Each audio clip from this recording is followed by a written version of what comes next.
Sarah Peyton, welcome to Shrink Wrap Radio. Thank you. I'm so happy to be here, David. Well, I'm really happy to have you here. We're going to be discussing your book, Affirmations for Turbulent Times, Resonant Words to Soothe Body and Mind. And Turbulent Times, this book is just in time, in a way. Yeah. Yeah.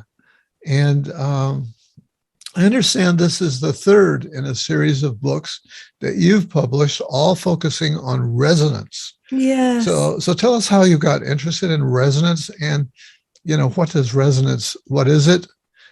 What does it mean to you? All of that. Well, what's so interesting about language is that the words that we use are almost like the neurotransmitters that travel in our brains. So you and I have all these neurons in our brains that are carrying information from one to the other. And here we are, separated from each other's neurons. How do we communicate neuron to neuron, even though we are in separate skulls?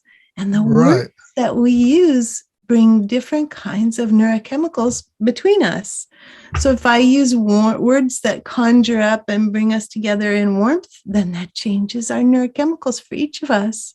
So resonance is the experience of being with others, and really kind of tuning into and reflecting what we understand about them, and the other person saying, yes, you understand me, sort of like we are cellos vibrating together. Yeah, often in these interviews, I'll feel a special connection with my guests. And I don't think I ever applied resonance to it. What have I thought of it as? Empathy or something like that. But the word resonance really fits well, I think, for what you're talking about. And so what's your history with resonance? How did you become interested in that? It came actually through my study of nonviolent communication, which came from my longing to change the world. I was like, how the heck do we change the world? And I got Marshall Rosenberg's book, Speak Peace. And I was like, this is cool stuff. I'm going to go investigate this. And I went off to a Marshall Rosenberg workshop, and people were talking in a really weird way that was not familiar to me. And as people were talking to me about stuff that was important to me, I felt my brain changing. And I was like, what is going on here? So that started me on. It was it was really a good time to start wondering about brains, because this was right after a 10-year period where in the United States, lots of learning centers, lots of universities had received grants to get MRI machines. And they'd all started to look at, how do we change each other's brains? How do relationships affect us? How are we changed by relational connection? And so many of these researchers discovered wonders, really, about the way in which, when we use language in certain ways with each other, brains change. Amygdala is calm. Trauma is healed. Wow. And so I was like, how do we talk about this? How do we write about it? How do we teach it? How do we practice it? What happens when we practice it? And that was my resonance journey, was like, wow, what is this stuff and how do we use it? Well, speaking of teaching, you describe yourself as a neuroscience educator. And so I want to ask you, how did you get your own education in neuroscience? I am one of those medieval lovers of learning that came into, the present day times, and said, wow, look at this abundance. Now, if one is actually a neuroscientist, then you have to get your PhD and you have to study a particular thing and you have to get really focused. My neuroscientist friends are like, I work on the neuron that connects the vagus nerve with the brainstem. And they've been working on that neuron for 25 years. Yeah. And I'm like, okay, well, that little bit of information, though very important, does not allow us to change the world. So I take all of my neuroscientist friends' information that seems like it's going to help us common folks understand our brains and have more self-compassion. And then I teach it. So Oh, okay. I'm a lover of the material and read research every day and correspond with neuroscientists and ask them Oh, to really? speak for me in my community. And Oh, yeah. Well, I must say you have a wonderfully expressive face. Oh, And so that's how you're speaking to my neurons right now, is enjoying your face and your presence that comes along with it.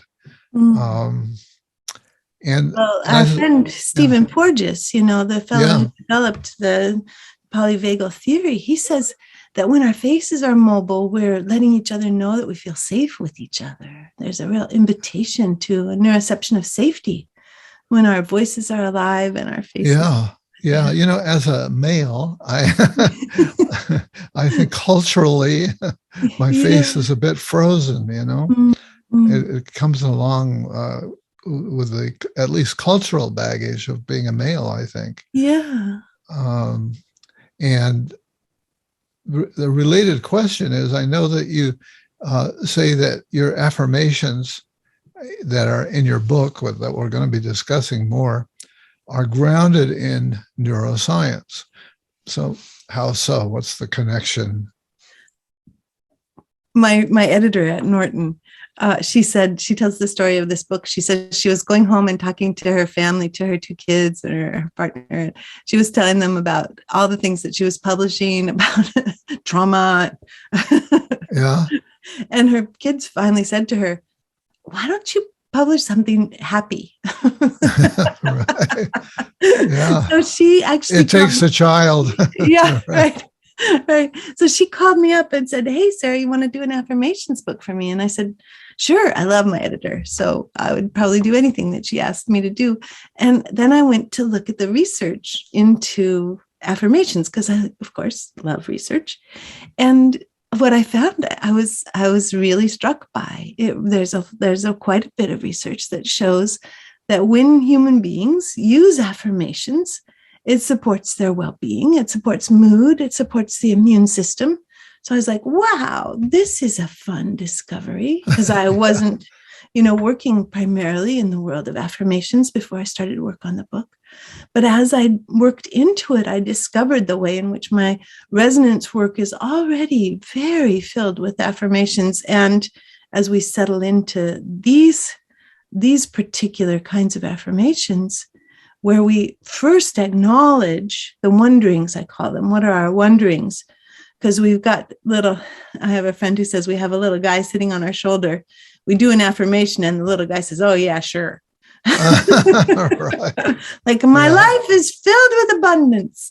And the little guy on the shoulder goes, "Uh-huh."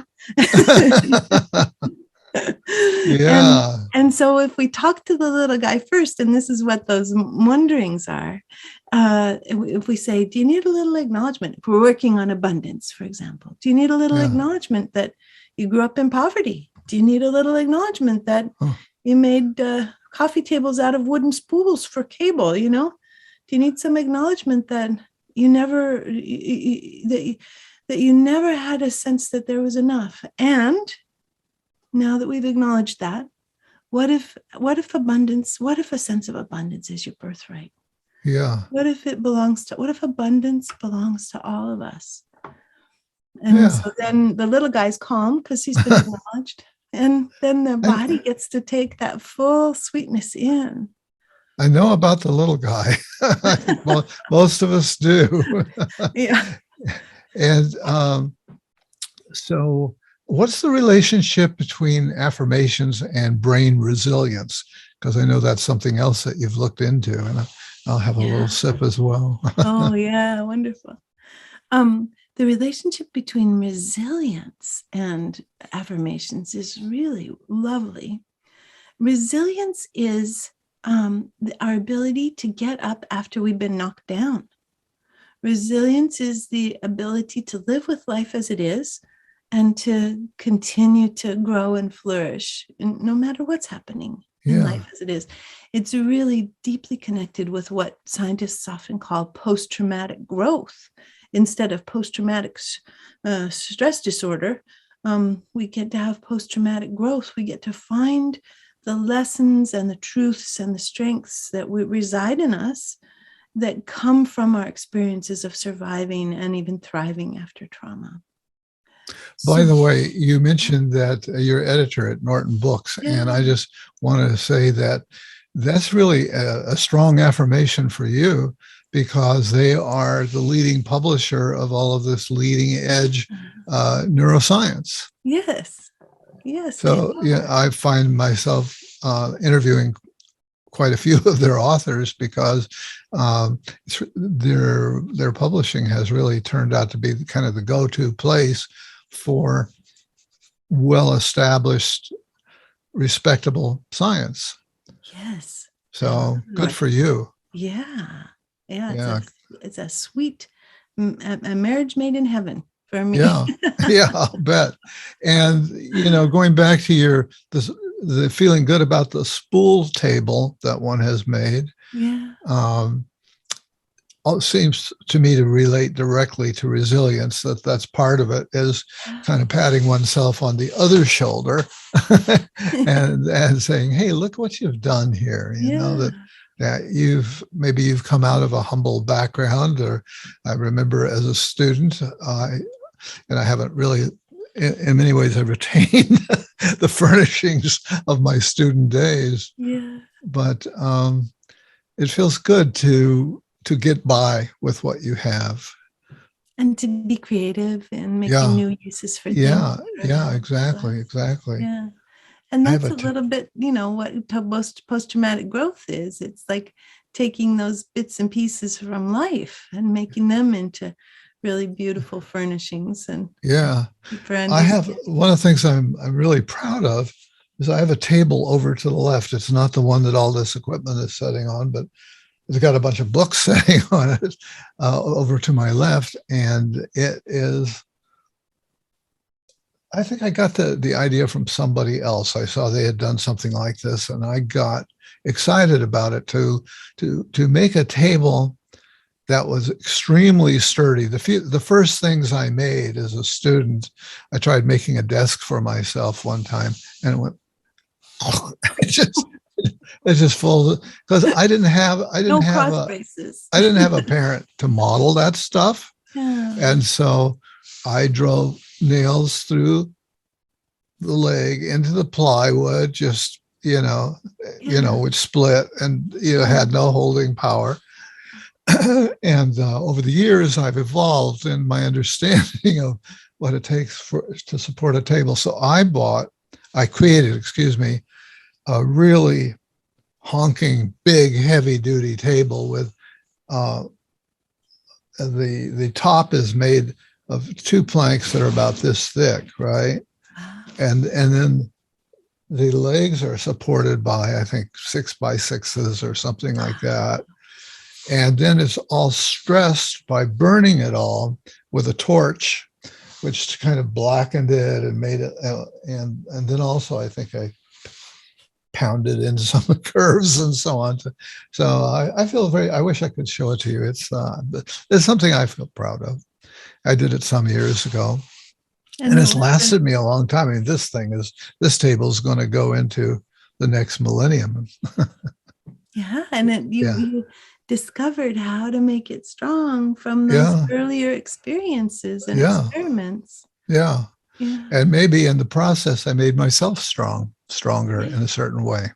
Yes. And that's the resilience. It's building a table, having it collapse and saying, oh, okay, that one collapsed. What do I do differently? Yeah. Instead of, I am terrible at building tables, I will never build another. Right. Yeah. Right. So let's talk a little bit about the visual format of your book. And by the way, maybe you can, I got your book as a PDF, but you've got a physical copy. Yeah. Yeah. That's beautiful. Who did the artwork? I'm not sure. Well, the artwork's beautiful. It is. It's quite beautiful. It says cover design Face Out Studio. So we have a cover design from Face Out. Yeah. And then open it up so we can see kind of what it looks like inside. Yeah. Inside, there are over 100 affirmations, so different ones on each page for different subjects. And on the left side, there's the wonderings, which are those conversations with our little little guy who's sitting on our shoulder.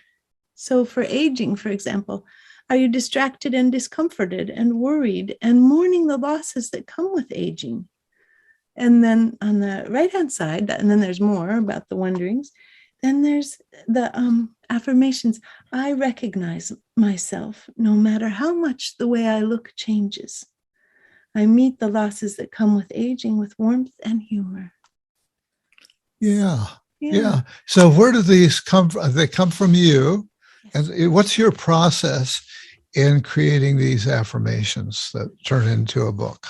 Well, what my process was I was thinking, because my editor specifically wanted these affirmations to be a support to people during these times that we are living in right now. Yeah. So I just took the different big themes that come up, because I teach with people just all the time. So I'm always hearing what are the current things that are bothering people or worrying people. So I'm sort of split them into themes like money, health, isolation or crowdedness, chaos and predictability. What are the big themes that people work with? And then I did sub themes, and then I would think about those themes and make guesses about what was most important, and then make guesses for the little one on the shoulder, what was most important to them that needed to be named, just based on myself and the entire resonance community that I work with people talking about these kinds of things. Oh, okay. Yeah. So is a lot of the work that you're doing these days online, given COVID? It's all been online. Been online. Yeah, I did only two in-person presentations in all of 2021. And I was teaching almost every day. So wow. Yeah. Reaching the world really from my little room. Yeah. Right. Right. But I think, it sounds like in your wonderings and your affirmation, you're kind of reaching into yourself, but as you say, also drawing on what you've been learning from the people who attend your sessions, but kind of tuning into yourself. I believe that there's something universal in each of us, and that we can tap into it. And I think that's what good poets do, is they tap into, and writers of many sorts, but poetry in particular, to tap into universal themes that somehow touch lots of hearts, unless it's the kind of poetry that's so abstract that you have to study years to know all the references and all. I've never been able to get into that kind of poetry, but there are a lot of people writing poetry these days that you don't need a thesaurus or a special book to understand and to relate to. Yeah, I love poets like Mary Oliver, who wrote, The Soft Animal of the Body. Yeah. Okay. And so you've got more than 100 affirmations in this book, affirmations for turbulent times. And that was part of the mission that you were given, and certainly addresses that. And so let's have you read another one. Yes, sure. I was interested in the initial one from one of the sections is called unpredictability. Living with chaos and uncertainty. And so there's a wondering on one page, and then on the facing page is the affirmation. So read us the whole wondering and the whole affirmation. I'll do it. For unpredictability, wonderings. Is unpredictability hard on you? Do you need to know what's happening so that you can imagine yourself into the future? If you long for predictability, do you need to remember the predictability of your own beating heart? Do you have a need to be able to use the present moment as certainty enough to help you move forward? When you realize that 1 minute from now, you may still be sitting here reading, or that you can at least predict that much of the future, does your body relax, knowing that you can know the next minute? And as you feel into the next hour, can you see a little bit of what will happen? And does your body relax with a tiny bit of predictability?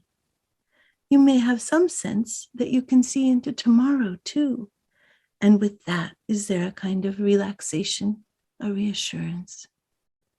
And then the affirmation says, I may not be able to know what the future will bring, but I consent to my own resonating self being there waiting for me. I will meet the future and myself there, whatever happens, with my own compassion, understanding, and warmth. I send myself into the future to meet me at the edge of my not knowing. I hold my own hand as we step into the not knowing, and I have faith in my own capacity to bring my strengths and gifts to meet it all, whatever comes. Very nice. Very nice. And you know what? Just to spring something on you, you can say yes or no. Yes, sure. But I noticed that you have a viola, is it, or a cello? That's a cello behind you. Is there a chance that maybe you could play some affirming bit of cello? I wish that I were that good. You know, I started when I was 50, and good for you. Good for you. And I am now 59. Okay. And I have been working on Christmas tree, and it's still very hard for me. Okay. Okay. Well, I'm very slow. But okay. I think the reason I waited till I was 50 was because I thought, okay, now I'm 50 years old. Now I'm going to be able to take as long as I need to learn this darned and beautiful instrument, which has no frets, as you all know. Yeah, right. and I will be able to say with grace and some bit of humor, no, when people ask me if I will play for them. So hopefully I'm hitting the chords of grace and humor in my inability to give you anything beautiful from the cello. Okay. Well, we all know what the cello sounds like. And it's such a wonderfully warm and resonant sound that it produces. And I too have been a frustrated musician for much of my life. And I decided to tackle the piano around 50, around that same period. And I got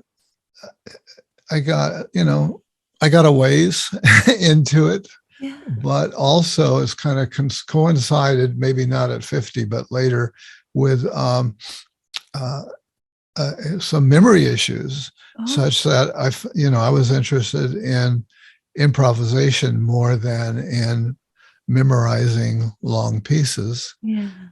And I found that the improvisation really doesn't work unless you can remember, unless you can have a theme kind of running through it. And I've had a few teachers along the way, but I sort of ran into that as an obstacle. That's very interesting. Yes, I can't memorize the music at all for the cello. Yeah. I'm stuck with my glasses squinting at the music. Going, right. What is the note? Yeah. So what would you hope that your readers would take away from this book? Well, what I most hope for readers to take away is, there are a couple of things.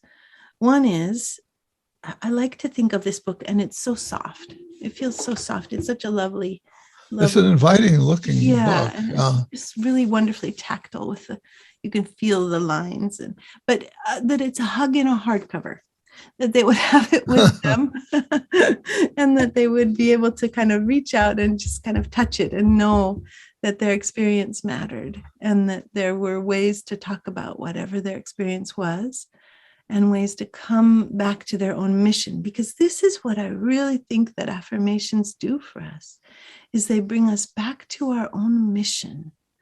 They bring us back to the central longings that we have. So if we were doing kind of a really big affirmation for you, David, I wonder if there would be something about reaching people, about bringing people, in a way, beautiful news of the world. And Do you have one like that written and out? about that. Well, no, I'm just making one up for Oh, you right okay. now.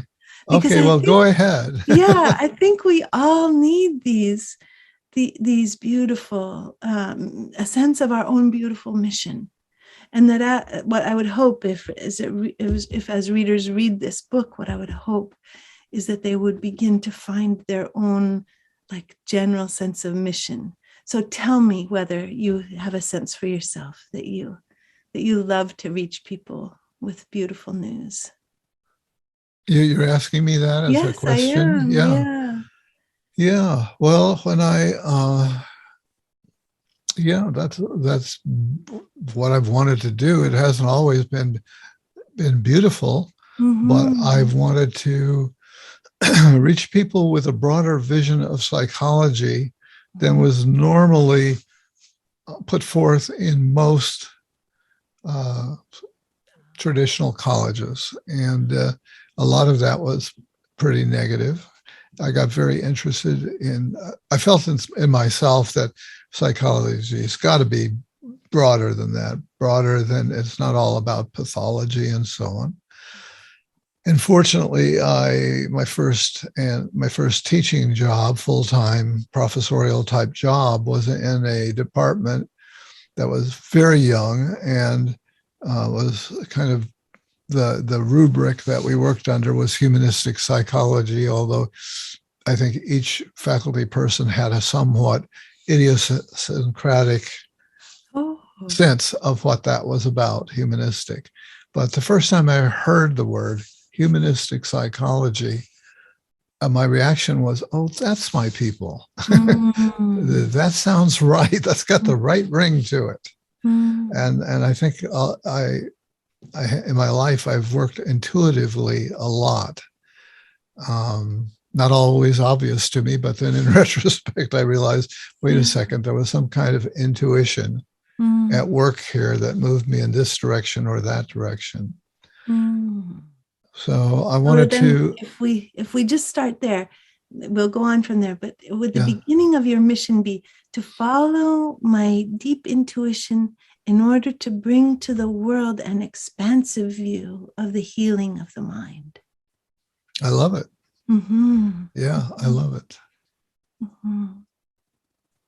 So for you, my grandmother was an evangelical person who had in her youth run tent meetings around the country and so on.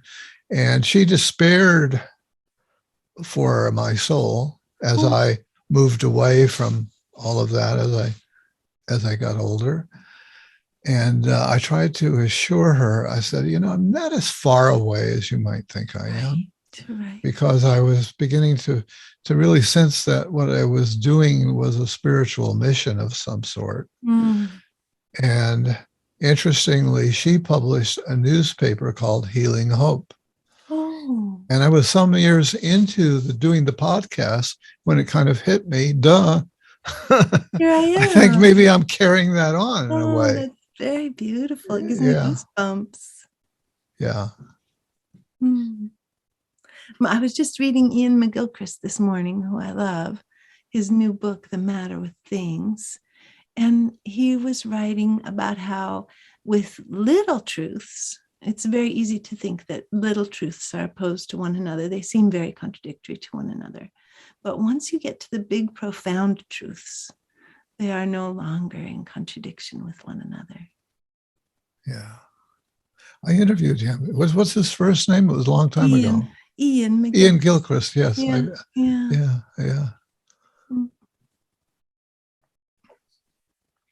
So this is what we're hoping for. We both of us have this longing, I think, to expand the ways that we reach people and that we bring healing of the mind to the world. Well, I wonder, what were you going to say? I was going to say, I have a friend who says that this work, and I'm sure your work also, David, is the work of making brains good places to live. I like that. I hope I can remember that. That's a good one. Yeah, that's a good one. I wonder if you might have one that would be sort of good to more or less close us off here. Oh, sure. Sure, I do. How about if we do one about worrying and having an energy?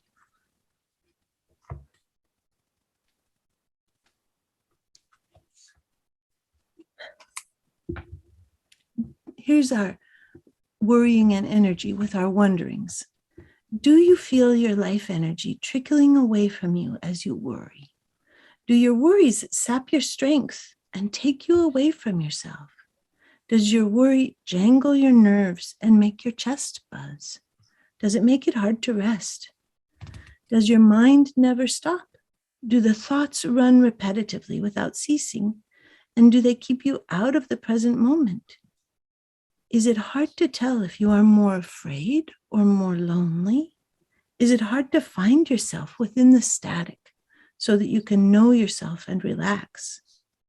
Do you wish inner peace were a real lived experience?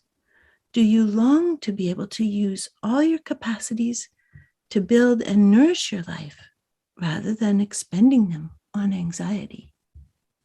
And here's the affirmation. Before you do the affirmation, I'm just struck by these worryings actually could be poems, you know, if they were laid out more as a poem instead of as a paragraph. Yes. As I was listening to it, I really had that feeling strongly. Thank you. I take that as a very sweet observation on this word. And then here's the affirmation. Even when I worry, I find my way back to my own center. No matter how much anxiety there is, I can find my peaceful self. I am rooted in the earth, and I pull the calm and quiet out of the ground into my belly and bring peace to my heart and my lungs. I let my mind pause, using my focus on my breath to support a mind full of self-warmth, run by life rather than by thoughts. I know that I often feel both fear and alarmed aloneness, and I commit to caring for and providing companionship for the parts of myself that feel scared or alarmed and alone. I let them know that they will have someone somewhere, me, to offer warmth and witness to them. I offer myself this accompaniment fully and generously. I nourish myself with love, no matter where my emotions wander. That also could be poetry. Yes. Yeah. Yes. Well, do you have any closing thoughts about that might be helpful for people to get through the holidays? We've just, yesterday was Christmas, right? Yeah. I've lost track of time. I think yesterday was Christmas, but we still have New Year's coming up. And so for some people, it's kind of an extended holiday period. Yeah. So our wondering for ourselves might be, do you need any acknowledgement that the holidays have not always been the most fun? Do you need acknowledgement that sometimes people have trauma patterns around the holidays that make them stressful? Or that there might be high expectations or a longing to be able to let people know how much they're loved without having to overextend our own pocketbooks or our own abilities to spend time with people. And then our affirmation might be, in the holiday season, I walk with myself exactly as I am and know that I am enough. I allow myself to enjoy whatever parts of the holidays that speak to me. Very nice. Very nice. Sarah Peyton, I want to thank you for being my guest today on Shrink Wrap Radio. Thank you, David.